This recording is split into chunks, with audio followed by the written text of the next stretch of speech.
चलो रोल करें। हाँ करो। ओके। राज रंजीत साहब, आपका जो राजमहल आप बना रहे थे पटना में, वो राजमहल करीब 20 मिलियन व्यूज का एक पूरा का पूरा बड़ा सा इमारत बनके तैयार हो चुका है। तो कुछ कहना चाहते हैं इस मौके पर? नहीं, इसके लिए तो मैं तमाम हिंदुस्तान के जितने भी दर्शक हैं सभी लोगों को कोटि कोटि आभार, धन्यवाद। और हिंदुस्तान के बाहर जो विदेशों में भारतीय रह रहे हैं उन सभी को भी स्पेशल रूप से बहुत बहुत थैंक्स। क्योंकि जो हमारे पास रिपोर्ट्स आ रहे हैं यूट्यूब से, OTT प्लेटफॉर्म से, मेटा से, तो हिंदुस्तान के हर राज्यों में इस गाने को देखा जा रहा है। हर राज्य से रील बन के आ रहे हैं और हमें लगा था कि यूपी बिहार में बहुत ज़्यादा पॉपुलर होगा। ये यूपी बिहार के साथ साथ हिंदुस्तान के हर राज्य में, ये महाराष्ट्र हो या पंजाब या राजस्थान हो या उत्तराखंड, सब जगह ये गाना पॉपुलर हो रहा है। सब जगह से रील्स बन के आ रहे हैं और तमाम हिंदुस्तानियों ने इस गाने को अपने दिल से लगाया है। अपना प्यार, अपना आशीर्वाद एक नन फेस लड़के पे बरसाया है। ये हमारे लिए जीवन भर हम उनके आभारी हैं।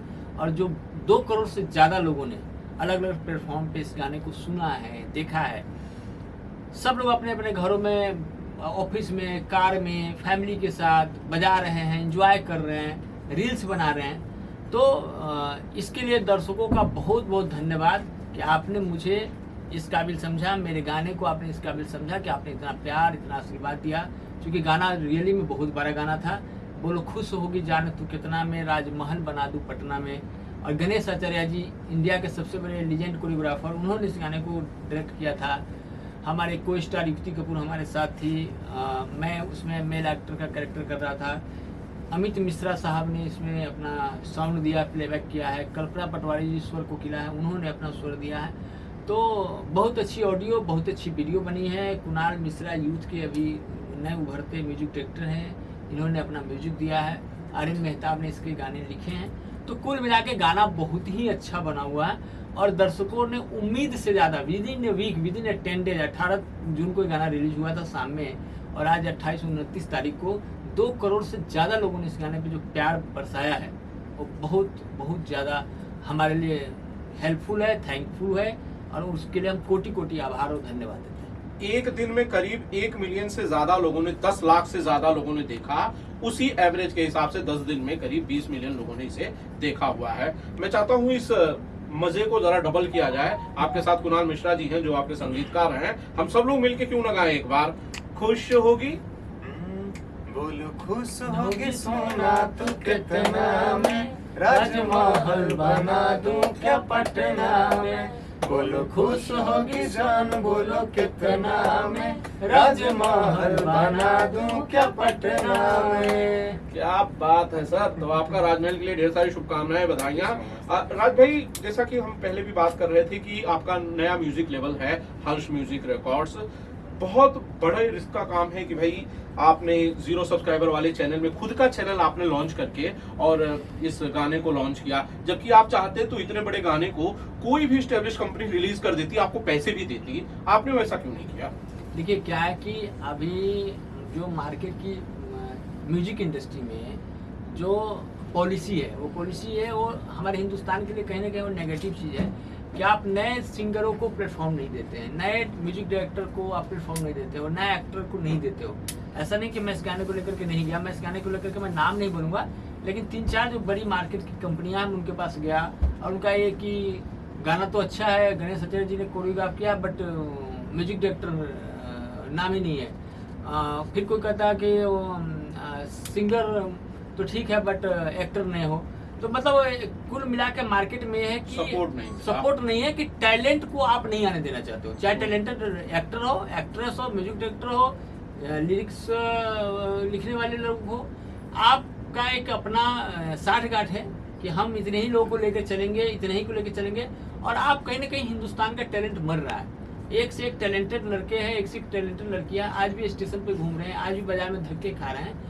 और जो टैलेंट है जो हिंदुस्तान के दर्शकों के सामने चाहिए, और हिंदुस्तान के दर्शकों ने एकदम स्पष्ट मैसेज कोरोना के बाद, लॉकडाउन के बाद जब से OTT आया है, डिजिटल क्रांति हुई है, 140 दर्शकों ने स्पष्ट मैसेज कर दिया है सारे प्लेटफॉर्म्स को कि हमारे सामने कोई स्टार नहीं चलेगा, हमारे सामने कोई बड़ा स्टार नहीं चलेगा, हमारे सामने सिर्फ और सिर्फ कंटेंट चलेगा। आप कंटेंट लेकर आओ, हम आपका स्वागत करेंगे। और हिंदुस्तान ने अभी सारे मेकर्स ने प्रूफ भी किया है कि नन फेस वाले लड़कों को लेकर फिल्में बनाई गई हैं, नन फेस को लेकर OTT प्लेटफॉर्म पे वेब सीरीज बनाई गई है, सुपर हिट हुई है। पंचायत देखिए कितना बड़ा एग्जाम्पल है इसका।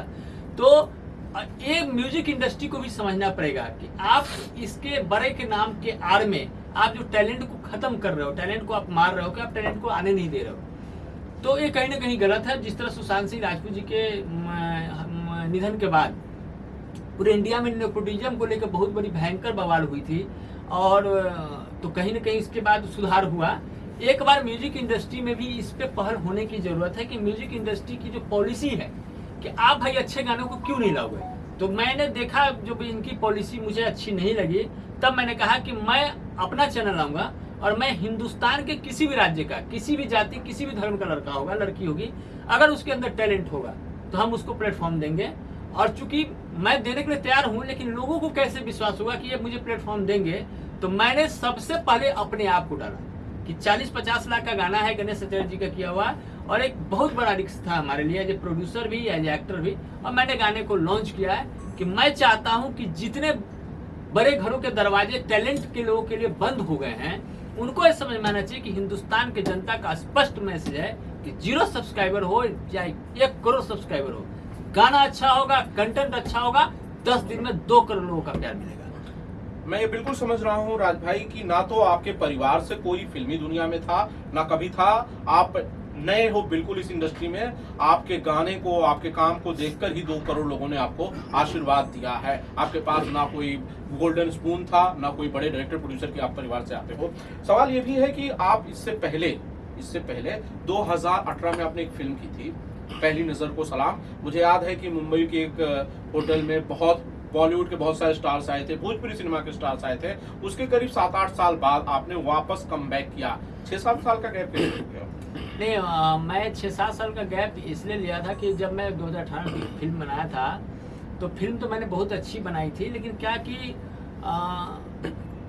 रीजनल सिनेमा में पॉलिटिक्स बहुत थी, है ना। और कहीं ना कहीं उस पॉलिटिक्स का मैं भी शिकार हो गया था। जो हमारी फिल्म की स्टोरी बहुत अच्छी चली जा रही थी, और हमारी जो स्टोरी थी उसमें हैप्पी एंडिंग था, और हम हिंदुस्तान के लोगों को मैसेज देना चाहते थे कि हमारे हिंदुस्तान में हिंदू हो या मुस्लिम, सब लोग बराबर हैं, और प्यार किसी से भी हो सकता है। प्यार अंधा है, प्यार जात पात प्यार नहीं मानता है ना। नींद न जाने टूटी खाट, है ना, प्यास न जाने धोबी घाट, तो प्यार न जाने जात पात। हम इस परिभाषा को लेकर आए थे, और हमारा हैप्पी एंडिंग था कि हम हिंदुस्तान में एक स्पष्ट मैसेज दे कि अगर 2 लोगों का दिल और विचार अगर मिलता है तो किसी भी जाति, किसी भी धर्म से हैं, वो साथ रह सकते हैं। लेकिन कुछ रीजनल पॉलिटिक्स की वजह से हमारे जो लोग थे हमारे साथ, उन्होंने क्लाइमेक्स चेंज कर दिया, और क्लाइमेक्स चेंज हुआ जिसको भोजपुरी की जनता, बिहार यूपी की जनता पचा नहीं पाई। इफेक्ट है, यूपी बिहार की जनता अपने हीरो को मरते हुए नहीं देख सकती, अपने हीरोइन को मरते हुए नहीं देख सकती, कि जहाँ पिक्चर में वो इंजॉय करते जा रहे हैं और लास्ट में पता चलता है कि हीरो हीरोइन को मार दिया। तो ये एक मार्केट में नेगेटिव मैसेज गया कि आप प्यार करने वाले को मार दे रहे हो, है ना। तो फिल्म फ्लॉप हो गई थी, पर्दे पे उतनी ज्यादा नहीं चली, तो कहीं ना कहीं मैं टूटा। और मैंने चूंकि इसके राइट्स, डिजिटल राइट्स मैंने वर्ल्ड वाइड के साथ बेच दिया था। वर्ल्ड वाइड ने बाद में क्या किया कि उन्होंने इस क्लाइमेक्स को ही काट दिया, जो मर्डर हुआ था लड़का लड़की को, उसको उन्होंने काट दिया, और उन्होंने गंगा चैनल को बेचा। गंगा चैनल पे ये भोजपुरी की सुपरहिट पिक्चर, मतलब जो हिंदी की सूर्यवंशम है, वैसे पिक्चर बन गई थी, पहली नजर को सलाम। हर सैटरडे को 10 बजे आना है, आज भी आती है। यूट्यूब पे कम से कम 25 करोड़ से ज्यादा लोगों ने इसके गाने, इसके ट्रेलर और फिल्म को, इसके गाने को इतना प्यार, इतना दिया, सिर्फ एक क्लाइमेक्स को हल्का चेंज करने से। तो कहीं ना कहीं मुझे इस बात का आघात भी पहुंचा था, तो मैंने कहा था कि मैं अब नहीं बनाऊंगा। लेकिन इस साल मैं न्यू ईयर में सिद्धि विनायक में था, गणपति जी का आशीर्वाद मिला कि नहीं फिर से करना चाहिए। उन सभी लोगों को अलग करके, हटा करके एक नई टीम, एक नई एनर्जेटिक लोगों को ला करके, मुझे नहीं चाहिए नामी गिरामी लोग। ये हैं भाई साहब, नए हैं, उभरते, इनके अंदर टैलेंट है, इनके टैलेंट को पकड़ा हूँ, इनसे गाने करवा रहा हूँ। और ये तो इन्होंने अभी कुछ नहीं किया, 2 ही गाने हमारे चैनल के भी किए। अभी इनके पास ऐसे ऐसे गाने हैं, ऐसे ऐसे गाने हम कर रहे हैं, जो गाने आप सुनेंगे तो आपको लगेगा कि हाँ, कोई म्यूजिक डायरेक्टर ने गाना किया है, कोई प्रोड्यूसर ने गाने को बनाया है, और किसी एक्टर ने उस पर काम किया है। तो इसलिए मैं 6-7 साल का मेरा ब्रेक था। लेकिन इस बार जब आया हूँ, तो इस बार तो मजबूती के साथ आया हूँ। लड़ेंगे, झगड़ेंगे, लेकिन डटेंगे। क्या बात है। वैसे कुणाल मिश्रा जी बहुत सही कहा राज भाई ने कि भाई इन्होंने संन्यास तोड़कर वापसी कर दी, फिर से पिच पे आ गए। अच्छा ही हुआ, अच्छे अच्छे गाने तो ला रहे हैं। डेफिनेटली क्योंकि अच्छा, जैसे इन्होंने बताया कि सबसे बड़ी बात है कि ऑडियो के साथ एक जस्टिस होना, ऑडियो के साथ वीडियो वैसा बनना, ये बहुत बड़ी बात है। कभी कभी ऐसा होता है कि हम लोग ऑडियो बहुत अच्छा बनाते हैं, वीडियो देख के आदमी डिसअपॉइंट हो जाता है। तो इस टाइम पहली बार लगा, लास्ट टाइम भी एक चीज़ बहुत अच्छा लगा। लास्ट टाइम हम लोग जब ये अपना राजमहल बना रहे थे, उस टाइम मुझे लगा कि पूरा प्रोडक्शन हो गया था। मैंने बोला थोड़ा देसी तड़का लाते हैं, वो लाइव रिदम करवाते हैं ढोलक तबला का सब। तो इन्होंने कहीं कुछ नहीं बोला कि just go and do it. मैंने कहा कि इंडिया के हम सबसे अच्छे अरेंजर्स चाहते हैं, रिदम डिज़ाइनर। इन्होंने बोला कि यू हैव फ्री हैंड, इतना लगता है जैसे लगता है आप करवाओ। और मैंने करवाया और डेफिनेटली ये वही है कि रिजल्ट इतना अच्छा मिला। So all thanks to Harshraj entertainment for having faith on me, मुझ पर भरोसा करने के लिए। और भरोसा ही पहले हर्षराज ने भरोसा किया, तभी मैं अपना टैलेंट दिखा पाया यहाँ पे। और थैंक यू जनता जनार्दन जिन्होंने इतना प्यार दिया, इतने प्यारे प्यारे रील्स बन रहे हैं, मतलब देख के बहुत अच्छा लगता है मुझे। तो थैंक यू सो मच। अच्छा राज भाई, इसके साथ आपके दो कंपनी से 2 और गाने दिखाई दे रहे हैं, जिसमें से एक विवाह रीत और दूसरा सिंदूर है। उनके बारे में भी जरा कुछ बताइए, क्योंकि वो गाने भी बहुत अच्छे और पारिवारिक गाने हैं पूरी तरह से। हाँ, हमारा एक गाना है कल्पना जी ने गाया है ना, सिंदूर के कसूर।